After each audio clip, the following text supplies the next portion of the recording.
పెద్దలందరికీ నమస్కారం. నా ఛానల్ మొట్టమొదటిసారి చూస్తుంటే దయచేసి సబ్స్క్రైబ్ చేసుకోండి.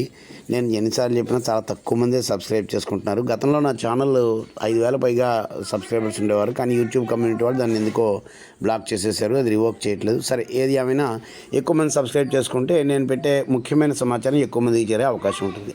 సరే, రాజమహేంద్రవరం రూరల్ కాతేరు శివారు సీతారామాగ్రహారంలోని కళ్యాణ కార్తికేయ సంతాన సుబ్రహ్మణ్యేశ్వర సహిత శ్రీమద్ అభీష్టగణపతి పంచాయతన దేవాలయంలో గత 3 నెలల క్రితం కళలను అపకర్ష చేసి స్వామివారి దేవాలయం యొక్క అభివృద్ధి పనులు, ముఖ్యంగా శిఖర నిర్మాణాలు, ఇలాగ అంతరాలయాల అభివృద్ధి, ఇలా రకరకాల పనులని చేపట్టడం జరిగింది. అందులో భాగంగా ఈ పనులు పూర్తయిన తర్వాత ఇప్పుడు కళావలోకనం చేయడం కోసం స్వామివారి యొక్క మూల విరాట్లని పూర్తిగా తైలాభ్యంగనం చేసి తదనంతరము అభిషేకంతో సిద్ధం చేయడం అనేది జరుగుతుంది. అందులో భాగంగా ఈరోజు పూర్తిగా స్వామివార్ల యొక్క మూల విరాట్లకు తైలాభ్యంగనం చేసి, అంటే నూనె గుడ్డతోటి శుభ్రంగా శుద్ధి చేసి మొత్తం అన్నిటిని అభిషేకం చేసి రుద్రాభిషేకం సన్నద్ధం చేయడం అనేది జరిగింది.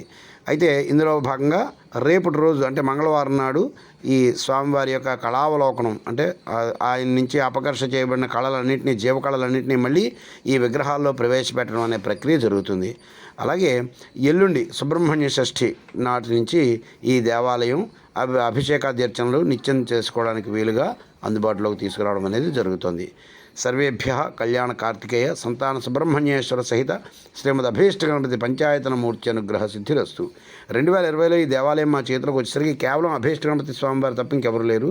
ఆ తర్వాత మేము చేసిన అభివృద్ధిలో భాగంగా అభీష్టగణపతి స్వామివారిని పంచాయతన మూర్తిగా మార్చి పక్కన కళ్యాణ కార్తికేయ స్వామిని, అలాగే సంతాన సుబ్రహ్మణ్యేశ్వర స్వామివారిని కూడా ప్రతిష్ఠించి దేవాలయాన్ని అందుబాటులోకి తీసుకురావడం జరిగింది. సర్వేభ్య శుభం భూయాత్. స్వస్తి.